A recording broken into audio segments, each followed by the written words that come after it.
So yan mga ka-farmer yung tinanim natin na mani.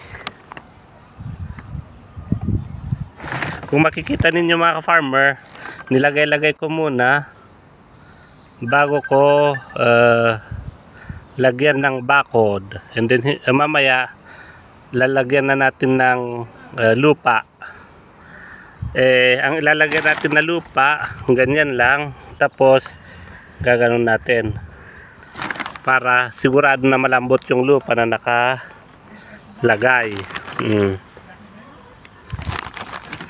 Yan mga farmer. Ay, yan mga farmer. Ganyan lang mga farmer.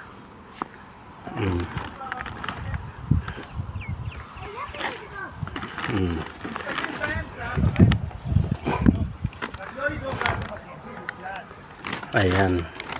Malambot naman yung pinagtaniman natin kasi mix din yan. Kaya lang sigurado mas okay kapag puro muna yung ilagay natin para tingnan natin, observe lang natin.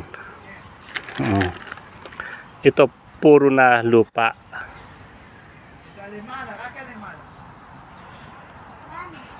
Para pagdiligan natin,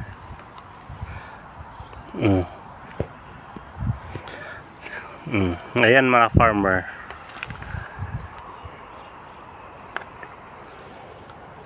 Peanut ang lagay natin dyan.